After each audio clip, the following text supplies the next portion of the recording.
Hello everyone, welcome back to my channel. मेरे channel में आप सभी का स्वागत है। और आज का व्लॉग मैं फिर से बनारस के प्यारे प्यारे से घाट के ऊपर ही शुरू करने जा रही हूँ। मैं यहीं पर हूँ और मुझे यहाँ बहुत अच्छा लग रहा है। शाम का टाइम है और घाट का वातावरण तो ओ हो क्या कहना। बनारस वैसे भी घाटों के लिए और अपनी गलियों के लिए मशहूर है। तो मैं जब भी यहाँ आती हूँ घाट घूमने ज़रूर आती हूँ। ये है 80 घाट और अभी होलिका दहन में टाइम है, तो यहाँ पे एक होलिका बनाई हुई है, शायद यहाँ पे भी होलिका दहन होगा। और मैं यहाँ से कुछ घाट का नज़ारा देख रही हूँ। यहाँ पर लोग आना शुरू हो जाते हैं और नाव की बुकिंग करने लग जाते हैं ताकि वो अच्छे से गंगा आरती देख सकें। और टूरिस्ट बहुत ज़्यादा आते हैं, स्टूडेंट्स बहुत ज़्यादा आते हैं यहाँ पे। मैं तो यहाँ की होने के बाद भी जब भी कभी बनारस आती हूँ तो घाट घूमने ज़रूर आती हूँ। ये मेरा फेवरेट घाट है। बहुत सारी बचपन की यादें यहाँ पे हमारी जुड़ी हुई हैं। पहले हम हमेशा रोज़ प्रतिदिन मॉर्निंग में गंगा स्नान किया करते थे। जब हम छोटे होते थे सभी भाई बहन गर्मी की छुट्टियाँ बिताने के लिए बनारस आया करते थे। तब हर दिन हमें स्विमिंग का बड़ा शौक़ होता था, तो अपने पिताजी के साथ हम लोग यहाँ पे आते थे। काफ़ी कुछ चेंज हो गया है भाई, जैसा जैसा समय बदलता है चीज़ें बढ़ती जाती हैं। यहाँ पे बहुत ज़्यादा सैलानी आने लग गए हैं, टूरिस्ट आने लग गए हैं, तो उतनी ही ज़्यादा बजड़े की नाव की संख्या आपको देखने को मिलेगी। तो जो गंगा का किनारा हम लोग खुला खुला देखा करते थे या छपाक छपाक यहाँ पे नहाया करते थे, वहाँ पे इतनी सारी नाव लगी हुई है। तो ठीक है, चलता है। और वैसे भी मुझे तो यहाँ पे इतनी प्यारी प्यारी हवा चल रही है और उसमें ये लहरों की आवाज़ बहुत ही अच्छा लग रहा है, बहुत सुकून मिल रहा है।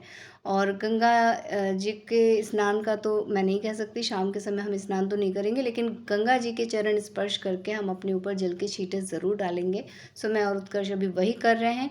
साथ में थोड़ा-सा ये नया एक बनाया हुआ है, जितने भी टूरिस्ट आते हैं वो आसानी से अपने नाव तक पहुंच सकें, उनके लिए ये सारी सुविधाएं बनाकर रखी हुई हैं। वैसे भी बहुत ज़्यादा कंपटीशन नाव वालों के बीच में भी होता है। और जब मैं यहाँ पर आई हूँ तो मैंने एक नज़ारा देखा कि बहुत ज़्यादा बुज़ुर्ग जो नॉर्मली नहीं चल पाते हैं वो लोग भी व्हील चेयर के थ्रू या जैसे भी वो गंगा आरती देखने के लिए यहाँ पर आ रहे हैं बजड़े में। और कितना भी लंबा रास्ता हो वो यहाँ पर मतलब अपनी श्रद्धा को वो नहीं रोक पा रहे हैं। और मैं देख रही हूँ ये आंटी जी को सभी लोग ऑलमोस्ट टांगे हुए हैं, लेकिन फिर भी ये नाव में बैठने जा रही हैं। और ये है जलपरी जो शायद बंद ही रहती है। मैं तो कभी नहीं बैठी इस जलपरी में, जब भी बनारस आती हूँ बस नाव को ही चलते देखती हूँ और मुझे यही अच्छा लगता है। और घाट का कुछ इस तरह का नज़ारा है। उत्कर्ष को दौड़ने का शौक़ है तो बस वो दौड़ने में ही लगा हुआ है और मैं चीज़ों को जितना ज़्यादा कैप्चर कर सकती हूँ, साथ में अपने बचपन की कुछ बातें भी मैं उत्कर्ष को बता रही हूँ। साथ में जब तक आप थोड़ी देर यहाँ घाट पर बैठे ना तब तक आपका मन नहीं तृप्त होगा। तो थोड़ी देर आप यहाँ बैठिए, चीज़ों को महसूस कीजिए, तभी आपको संतुष्टि मिलती है। और जब भी आप यहाँ पर आएँ तो एक सुकून मिलता है। मैं उस चीज़ को शायद वर्ड्स में नहीं बता सकती। चूँकि मेरा बचपन यहाँ पे बीता है तो एक एक चीज़ मेरे आँखों के सामने से गुज़रती है। तो अच्छा लगता है। लेकिन जब उत्कर्ष को अठखेलियाँ करते देखती हूँ तो लगता है कि आज की जनरेशन जो जैसा एंजॉय कर सकती है उसे वैसा करना चाहिए। तो आप लोग भी मेरे नज़र से, मेरे कैमरे से गंगा जी के दर्शन कीजिए और यहाँ के वातावरण का आनंद उठाइए।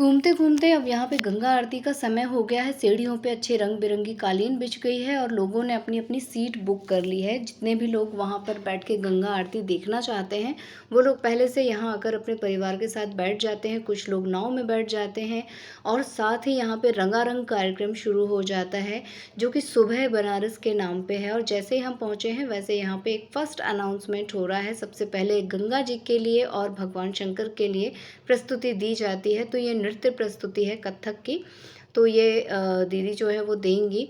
मैंने आवाज़ म्यूट कर दी है क्योंकि ये शिव स्तुति है। नमामि शमीशान जो है वो शिव स्तुति चल रही है और साथ में गंगा जी की स्तुति भी है। दोनों पैरेलल चल रही हैं और इनका नृत्य हम लोगों ने देखा। चूँकि ये कार्यक्रम काफ़ी देर चलता है और सभी टूरिस्ट यहाँ पर आके एंजॉय करते हैं, बट हमारे पास लिमिटेड समय है क्योंकि हमें कई सारे घाट कैप्चर करना है, तो हम यहाँ से थोड़ी सी नृत्य प्रस्तुति देख के चले जाएंगे। और चूँकि ये हमारी संस्कृति है तो हमें थोड़ा बहुत इनके टच में रहना चाहिए।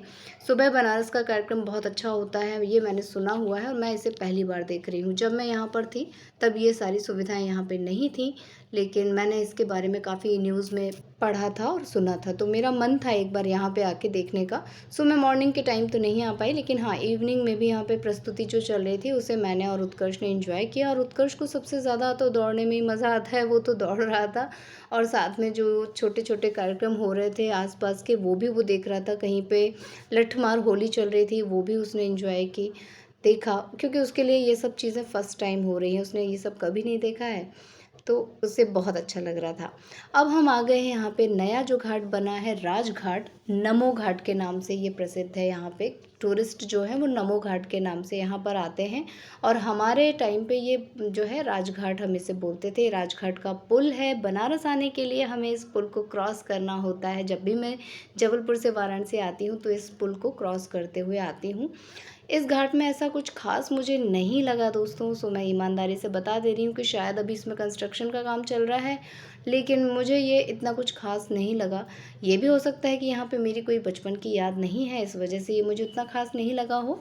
बस मैंने यही देखा कि इस तरह से लोग आकर यहाँ पर बैठे हैं और फ़ोटो खिंचवा रहे हैं, सेल्फ़ी खिंचवा रहे हैं, और ऐसा कुछ खास मुझे नहीं लगा। यहाँ पे भी बस नाव है, आप बजड़ा बुक कीजिए, नाव पे एक होटल था और ये बच्चों के लिए इस तरह की कुछ ट्रेन चल रही थी जिसमें सब पूरी फैमिली बैठ के एंजॉय कर रही थी। लेकिन ये सारी चीज़ें आपको किसी प्रदर्शनी और मेले में भी नज़र आ जाएंगी, इसलिए मुझे ये कुछ खास नहीं लगा। वही बच्चों के खेल कूद के लिए जो भी चीज़ें होती हैं, जंपर वगैरह, वो लगा हुआ था, तो डेफ़िनेटली मुझे ये कुछ अलग नहीं लगेगा। ऐसा नहीं प्रतीत हुआ कि मुझे ये चीज़ जबलपुर में नहीं मिल सकती। तो मैं मेरी तरफ से मैं इस घाट को जो है इतना नहीं बोलूँगी कि हाँ ये बहुत सुंदर था और आप लोग यहाँ ज़रूर आइए, मैं कभी नहीं बोलूँगी। मैं बोलूँगी कि आप जब भी बनारस आइए 80 घाट और दशाश्वमेध घाट ज़रूर जाइए। सो यहाँ से अब हम लोग विदा लेते हैं। मैंने यहाँ पे भी 1 डेढ़ घंटा टाइम स्पेंड किया, बट मेरा मन सिवाय बस हम चलने के और कुछ एंजॉय नहीं कर पा रहे थे। मुझे यहाँ पे कुछ नयापन नहीं नज़र आ रहा था जिससे मैं ये कह सकूँ कि हाँ मुझे यहाँ पे और आना है, नेक्स्ट टाइम आना है। बट मैं 80 घाट और दशाश्वमेध घाट दोबारा फिर जाऊँगी क्योंकि वहाँ की रौनक एकदम अलग ही है। तो आप लोगों से अब ले लेती हूँ विदा, मिलूँगी अपने नेक्स्ट वीडियो में। और आप लोगों से रिक्वेस्ट करूँगी कि प्लीज़ मेरे चैनल को सब्सक्राइब कीजिएगा और इसी तरह अपना प्यार और आशीर्वाद मुझ पे बनाए रखिएगा।